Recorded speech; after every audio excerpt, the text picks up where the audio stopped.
Hello Mathilde! Coucou Charlotte. Hello à tous, on est hyper heureuse de vous retrouver pour cette nouvelle vidéo. On est vraiment ravis de vous accompagner, en tout cas là cet été, on a envie de vous ouvrir nos guidances, vous partager un peu comment on évolue en fait avec Mathilde, hein. Chaque semaine, nous, on se penche sur les transits pour voir à quelle sauce on va être mangé. Euh, je vous rassure, toujours de la meilleure façon, n'est-ce pas? Et puis donc cette semaine, on va vous apporter un éclairage sur ce qui se joue en ce moment. Moi, ce que je vous propose, c'est que Mathilde nous introduise le focus phare, la vibe, et puis on apportera chacune quelques éclairages, toujours à l'aide de nos outils astrologie humaniste, human design, Jinkies, et puis bah, surtout ce qu'on canalise dans la justesse du moment où on vous fait cet enregistrement. Mathilde, Oui, à toi l'honneur de démarrer. merci. J'allais aussi rajouter, puisque nous expérimentons en premier lieu les transits, donc voilà, on pourrait aussi partager sur ce que l'on traverse. Parfois on partage, parfois moins, ça dépend des vidéos. Donner des exemples concrets. Mais c'est clair Ouais, qu'à chaque fois, nous, ça se manifeste, on regarde, on se dit, eh ben oui, nous y voilà. exactement. Du coup, pour cette semaine, pour vous recontextualiser, on s'est quitté la semaine dernière en concluant sur l'énergie de la nouvelle lune en cancer. On est dans l'axe collectif cancer-capricorne. Cet axe, qui vient interroger nos archétypes parentaux, cette bonne mère en nous-mêmes, ce bon père, ce tuteur, cette structure, cette autorité à l'intérieur de nous. On a un mois un peu spécial puisqu'on a une nouvelle lune en cancer, pardon, et 2 pleines lunes en capricorne. Donc on en a une en début de mois et là on en aura une le 21 juillet en fin de mois, une pleine lune en capricorne. Donc on est encore dans le travail de cette énergie, on est vraiment dans un cycle de maturation, d'expérimentation, d'expérience. On peut, tu vas le détailler, je pense, Charlotte, mais revivre des situations qu'on a peut-être déjà vécues, un espèce de recommencement, la perpétuelle. Il faudra, à mon sens, attendre la fin du mois de juillet pour vraiment clôturer un bon gros chapitre et réouvrir collectivement une nouvelle énergie pour cet été. Pour moi, on rentre dans l'été à la fin du mois. Véritablement, là, on est en train de clôturer. Et ce qui peut être un peu inconfortable, c'est cette forme de clôture et cette envie de démarrer en même temps. Mais voilà, je rajouterais juste avant que Charlotte prenne la main qu'on peut ressentir cette semaine un besoin du coup de clôturer. En fait, l'invitation à chaque fois des énergies, la vie nous sert et la vie est avec nous, jamais contre nous. Donc l'opportunité qu'elle nous donne de réexpérimenter, de revivre des situations, de revivre des émotions, c'est bien parce qu'il y a encore des enseignements à tirer et qu'il y a des choses qu'on a besoin de vraiment clôturer. Donc ça va être vraiment ces vases-là, enfin, c'est à remplir, à vider, ces portes à ouvrir, à fermer, pour accueillir l'été, le mois fin juillet, début août, comme il se doit. Il y a une forme de reset énergétique à faire et pour ça, on doit s'assurer qu'on a bien clôturé, intégré, tiré les leçons, pris nos responsabilités à propos des sujets très saturniens, hein, donc les sujets saturniens à propos de notre autorité, donc de nos choix, de nos limites, de notre sens de la réalité, de ce qui est possible, pas possible, de ce que l'on intègre chacun dans notre sphère sociale et professionnelle aussi, et intime également. Donc voilà un peu le mood de la semaine. Mais toi, Charlotte, tu vas aller un peu plus en détail. Et moi, je terminerai juste par un focus transit astro. Voilà. Yes.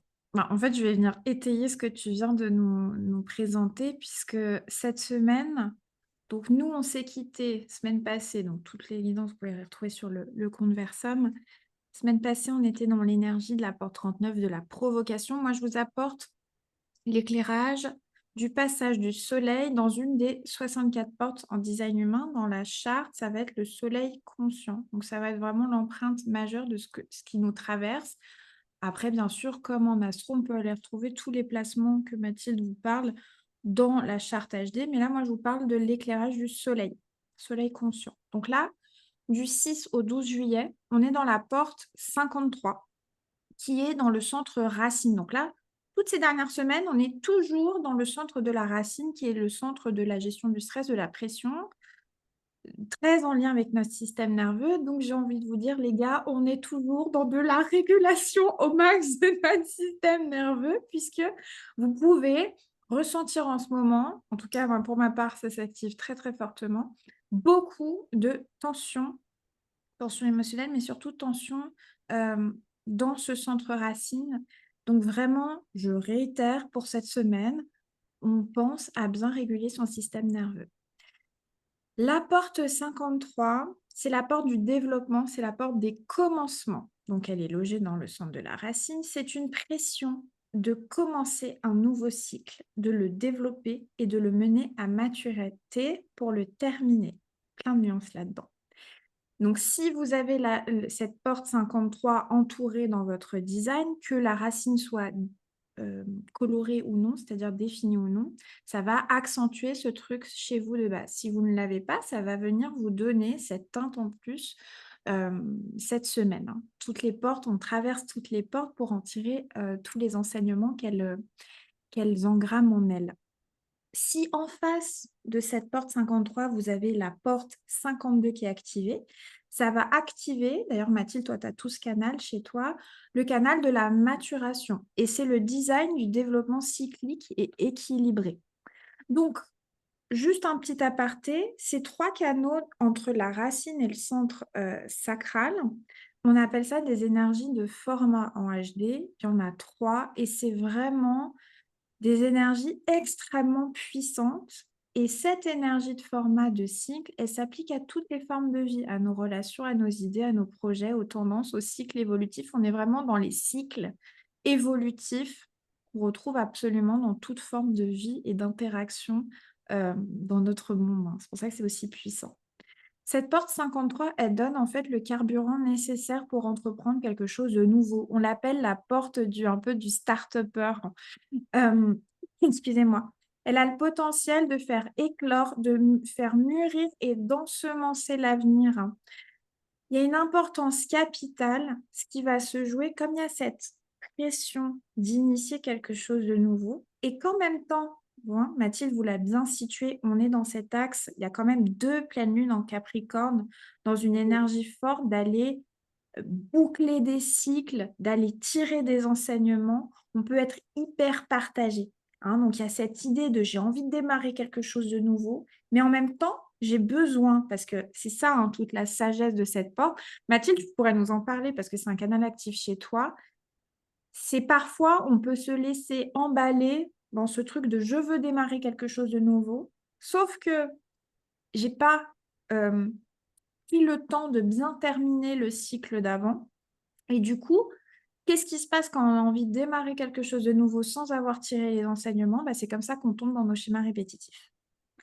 Parce qu'il y a une sagesse là-dedans et c'est une invitation cette semaine à aller vous observer, vous engager dans un projet, une relation, etc. Il y a une nécessité de vous rebrancher à votre stratégie et votre autorité. Je vous rappelle, on revient à son type énergétique, donc générateur, manifesteur, générateur, manifesteur, réflecteur, projecteur. Chaque type a sa stratégie et ensuite vous allez regarder votre autorité. C'est une invitation plus à ce qui se présente ou ce que vous avez envie d'initier, d'aller vous observer, vous engager dans un nouveau projet et à ce moment-là, de bien vous câbler à votre autorité et votre stratégie. On se rebranche aussi, donc je veux démarrer quelque chose de nouveau, mais comment je commence un projet, comment j'entre dans une relation, qu'est-ce qui ne me convient, qu'est-ce qui ne me convient pas, quelles leçons des cycles précédents j'ai tirées.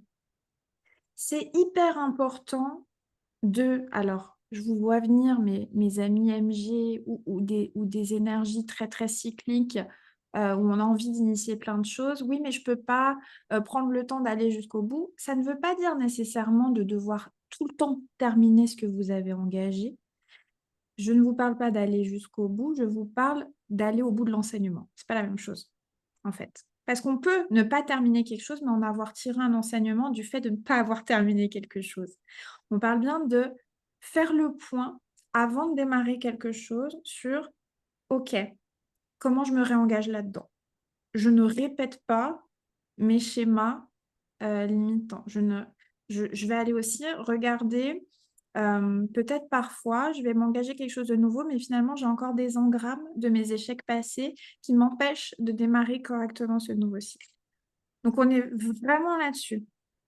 Tu veux J'avais juste envie de un donner un tout éclairage? petit Ouais. exemple que moi j'aime bien faire, effectivement, activant beaucoup cette énergie, à la fois avec Mars en Bélier, donc d'être un super initiateur, l'énergie de feu, mon descendant Lion, d'avoir toujours envie de créer, d'être vraiment dans l'émulsion de cette créativité, en même temps générateur, donc de répondre à chaque fois à des opportunités, des sollicitations, etc. Donc, euh, moi, personnellement, ce qui m'aide, c'est que comme je cherche à aller toujours chercher le cadeau dans l'épreuve et dans le schéma ou dans la situation, tant que j'ai pas trouvé le cadeau, c'est que j'ai pas appris la leçon.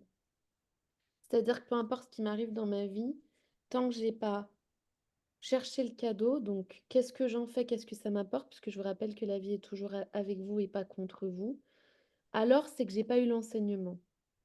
Et ça veut pas dire que je vais aller me biller en tête, me, me- me- me tuer dans une tâche ou dans une énergie en me disant bah j'ai pas assez souffert, c'est pas du tout cette énergie-là. C'est de dire ok, il arrive quelque chose, je me vois, parce qu'au bout d'un moment on s'observe tomber dans le truc ou être dans quelque chose qui se répète ou revivre des situations où à chaque fois on a difficulté à se positionner, etc. C'est de dire ok, cette fois, je l'observe, je regarde la situation, quel est le cadeau à la clé? Et c'est toujours de poser l'intention d'aller chercher le cadeau, d'aller chercher la leçon, d'aller chercher l'apprentissage. Quand je parle du cadeau, c'est ça. Ouais. Et en général, quand on l'a intégré une bonne fois, parfois il faut plusieurs fois, euh, ça se fluidifie dans la matière.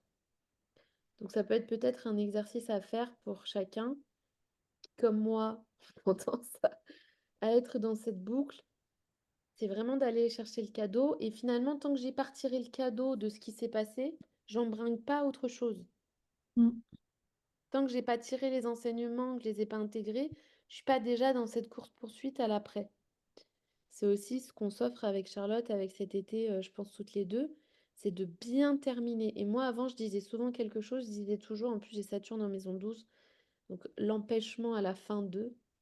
Je détestais finir. J'adore démarrer, aucun problème pour démarrer, beaucoup de difficultés à terminer. Et c'est vrai que tu commences à embrasser véritablement la puissance de ce canal chez toi. Bah, tu le dis, mais Mmh, je le ressens mmh. pour la première fois de ma vie. Alléluia. Mais c'est vrai Mais qu'en ce c'est vrai. moment, je commence à en voir la lumière, alors qu'avant, c'était une souffrance. Oui, Donc, je le partage avec ceux qui ont... j'apporte un éclairage parce que particulièrement, donc si vous avez le canal comme Mathilde activé, c'est plus, plus, plus. Mais même si on n'a pas cette porte dans notre body graph, cette énergie, elle est là en ce moment. Hem Et surtout, il y a plusieurs choses. Par exemple, pour les générateurs et les MG, même si c'est pas une autorité sacrale, vous avez votre sacral qui est conçu pour répondre. Donc parfois, il y a cette énergie d'impulsion du sacral mal canalisée qui vous pousse à vous engager, particulièrement en plus quand on est MG avec ce truc d'éparpillement, ça peut accélérer le phénomène. Et pour les autres, non sacro, projecteurs, coucou ici on est les rois pour aller se buter la tronche et terminer en burn-out parce qu'on veut faire, croire aux autres qu'on peut forcer tout autant. Ou, manifesteurs, pareil, on gramme énormément en plus de tension et de colère parce que, on a cette pulsion créatrice qui arrive, mais en même temps, on n'a peut-être pas tout encore les éléments pour aller, aboutir le projet. Et réflecteur, extrêmement moody comme ça, où ça va être très compliqué d'aller sonder où on se trouve là-dedans. Donc, quel que soit, hein, j'ai envie de vous dire, on a tous notre dossier là-dedans. C'est hyper important justement de se rebrancher à ce qu'on veut vraiment. Et si on ne le sait pas, c'est tout à fait OK de reconnaître qu'on n'a pas encore toutes les réponses. Moi, je vous le partage en perso. En ce moment, c'est ce que je disais. On a eu cette conversation ce matin en off, toutes les 2. Je vois le clin d'œil, Mathilde, parce qu'en fait, c'est notre conversation de ce matin. Mais, vous voyez, moi, je suis quelqu'un, par exemple, j'ai pas un plan B, j'ai un plan C, un plan D, un plan Z, j'ai toujours 1 milliard d'options. Là, je suis dans une phase où je n'ai pas, et j'ai conscience que je n'ai pas encore les éléments pour avoir une idée qui se déroule. Et là, au lieu de tomber dans la pression de trouver quelque chose, du forcing, de la culpabilité, parce que c'est ça, hein, dans la basse expression cette semaine, c'est vraiment d'aller forcer, de commencer précipitamment quelque chose, de ressentir beaucoup de pression, de répéter des schémas, d'avoir des engrammes de honte, de culpabilité, ou de sensation d'échec. On relâche, on accepte un peu de plier, genoux à terre et de faire confiance. Je vous partagerai quelques questions de guidance, c'est vraiment là-dessus. Je vous pose ça là aussi, elle est associée à une dans les sentiments, dans les émotions qu'elle peut faire émerger, c'est une possible dépression, hein, quand on rencontre de la résistance à chaque projet démarré, sans être capable de le mener à maturité. Pour X raisons, parce qu'on n'a pas tous les éléments, parce qu'on n'a pas l'idée, parce qu'on n'a pas les circonstances extérieures. Donc cette semaine, on se débarrasse de la pression, on délègue aussi ce qui peut l'être, on se libère de l'excès de pression et on fait le bilan introspectivement parlant. Et si on en est en mesure, on peut le partager avec les autres de ce qu'on en a appris de l'expérience vécue. Je vous partage juste quelques éléments en plus sous l'approche Jinkies. L'ombre, c'est l'immaturité. Hein, c'est vraiment de comprendre que, de toute façon, la vie et tout ce qu'elle nous présente n'est fait que de cycles. C'est comme si on demandait à un bébé qui sait à peine marcher de courir un marathon, hein, c'est un peu ça l'image. Il n'y a pas eu encore tout le cycle d'apprentissage pour pouvoir mener à terme ce projet. Hein. Donc, dans l'ombre, c'est vraiment cette question d'immaturité. Et comme vous disait Mathilde, il y a toujours un cadeau. Le cadeau, c'est l'expansion. Et le sidi, c'est la superabondance. Et d'ailleurs, cette semaine, on peut aussi poser nos manifestations en ayant, et c'est ça le principe, hein, c'est de s'en remettre dans le moyen d'atteindre ce que l'on veut, de ne savoir et de reconnaître qu'on n'a pas tous les éléments. Donc cette semaine, vraiment, on se refocus et on peut appeler ce qu'on désire sans avoir encore toutes les clés. Et c'est là où on fait confiance à son timing. Dans les manifestations de l'ombre, c'est vraiment soit à la fois on a ce côté très solennel où on veut rester dans une tâche à la fois et je vais aller jusqu'au bout, quitte à me buter, à m'acharner à rester dans ma petite tâche à la fois, ou l'inconstance. Hein, justement, on veut commencer à tout prix quelque chose de nouveau, puis on se retrouve à butiner, s'éparpiller, commencer plein de choses sans queue ni tête. Et pire, commencer à s'engager dans des choses où on va se rendre compte plus tard que, ah mais en fait, mais pourquoi je me suis engagée là-dedans? J'avais pas du tout les éléments, je me rends compte que c'est pas du tout ce que je voulais. Voilà, je te vois qui c'est Mathilde. Ouais, ouais, ouais, carrément. Complètement, non, mais parce que c'est Euh, vraiment... Est-ce Je que voulais... Ouais, vas-y. l'été, ouais. Ah bah, il me Euh, restait juste un petit point de focus pour pas que ça soit trop long ouais. sur le transit de la fin de semaine. Je peux apporter une clé. Cette semaine en astro, euh, Vénus rejoindra Mercure en Lion. Donc, je le rappelle par ici, tous les mois, le Soleil transite un des 12 archétypes du zodiaque, ce qui fait qu'en 365 jours, il a traversé les 12 signes. En 12 mois, il a traversé les 12 signes. Et puis petit à petit, toutes les planètes dites personnelles, donc celles qui dans le système solaire sont très proches du Soleil, bien rentrent dans les mêmes énergies que le Soleil, et parfois un peu avant, ce qui est le cas de Mercure et de Vénus. Donc le Soleil est toujours en Cancer. Là, à la fin du mois, enfin 21 juillet, il transitera 21 juillet en Lion, mais il est devancé par Mercure qui est rentré la semaine dernière en Lion et Vénus qui rentre vendredi 12, pardon, vendredi 12 juillet en Lion. Je voulais juste vous parler rapidement de ce transit parce qu'il est intéressant dans tout ce qu'on vous a dit, tout ce que Charlotte vous a proposé cette semaine. Euh, Vénus en Lion va nous aider vraiment à nous recentrer avec le cœur, dans les besoins du cœur. On n'est plus nécessairement dans les besoins nourriciers, c'est-à-dire du cancer, c'est vraiment la base de quoi j'ai besoin, dans comment je me nourris, comment je dors, comment je prends soin de moi, etc. On est dans les désirs du cœur, c'est ce que tu venais de dire. On s'autorise à extérioriser, à appeler à l'extérieur ce qu'on désire manifester, ce qui est vraiment centré à notre cœur, même si on n'a pas tout de suite les ressources. au préalable si on a bien ancré on a bien rechargé ses batteries. Mais on est vraiment dans les besoins du cœur. C'est une invitation dans le relationnel, parce que Vénus nous parle de notre relation avec nous-mêmes et avec les autres, à la passion, à la fougue, à la créativité. Le lion, c'est le signe le plus flamboyant du zodiaque. Il aime d'un amour euh, infini, passionnel.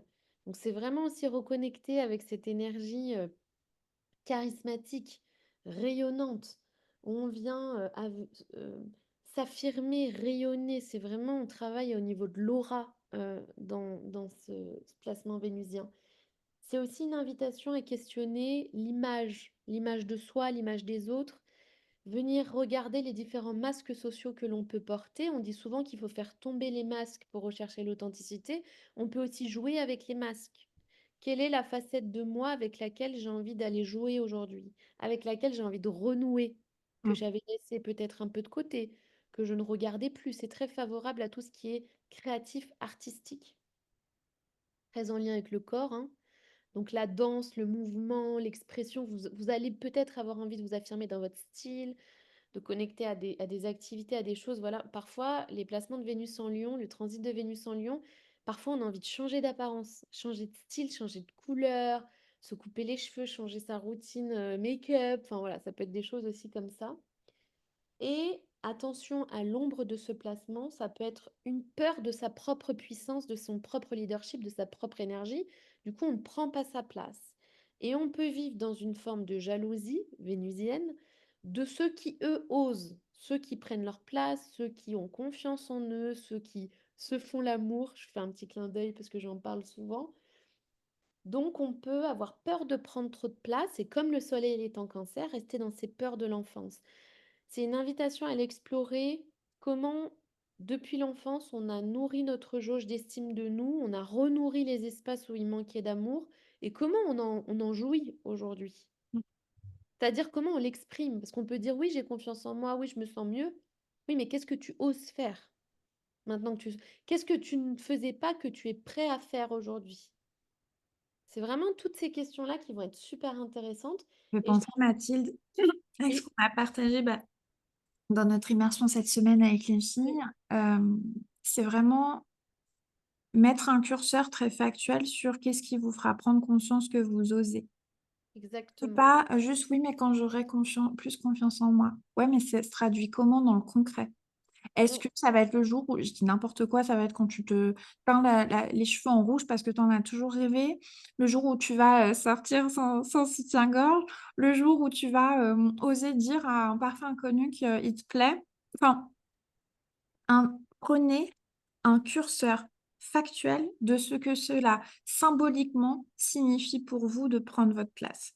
C'est hyper exactement. important parce que vous avez un marqueur, un indicateur euh, pas chiffré, mais vraiment précis pour prendre conscience Tangible. que vous avez, tangible, merci Mathilde, que vous avez acté ça dans le concret, dans la matière.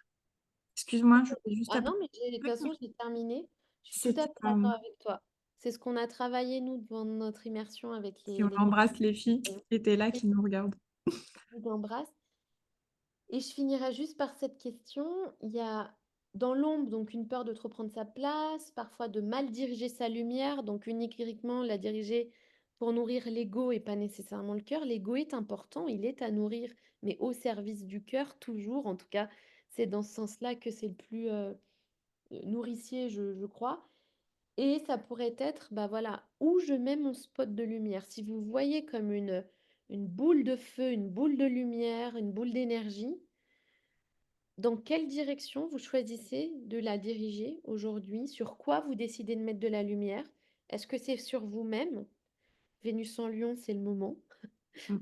de se faire l'amour, hein, comme j'aime bien dire. Est-ce que c'est sur un ou des autres? Est-ce que vous avez envie de rediriger votre spot? Mais il y a vraiment cette idée d'aller mettre de la lumière, de l'amour, symboliquement, factuellement, sur ce que vous appelez sur les besoins de vos cœurs. Voilà, c'était un peu, je voulais juste terminer là-dessus sur ce transit. Bah, c'est parfait. Donc vraiment, cette semaine, concentre... Faites-vous l'amour. Voilà, on va terminer là-dessus. Non, mais vas-y Et si tu non, voudrais. mais c'est à la fois boucler son cycle et oui, honorer ce feu vénusien en lion, quoi. Ouais, C'est ouais, et y aller. Et riche de vos expériences passées, riche de tous vos enseignements. Maintenant, vous pouvez vraiment initier ce nouveau cycle qui vous appelle, mais prenez le temps d'y aller dans les conditions où vous avez envie d'y aller, en fait, et d'appeler cette flamboyance interne. mmh, C'est ça, hein, le cadeau derrière, c'est pas l'abondance, c'est la super abondance. Donc là où vous allez mettre votre focus, positif comme négatif, c'est ce que vous allez appeler en appeler, surabondance. Donc est-ce que vous allez manifester dans exactement, la lumière ou dans l'ombre? C'est un peu comme les versions Pokémon là, tu sais quand ils se mettent en super, en flamme là, c'est un peu ça. c'est ça. Eh bien, on vous souhaite un beau transit, une belle semaine et n'hésitez pas à nous partager vos retours, vos ressentis, vos propres éclairages en commentaire. On sera ravis de vous lire et puis, bah, de vous répondre bien évidemment. Belle semaine, à bientôt.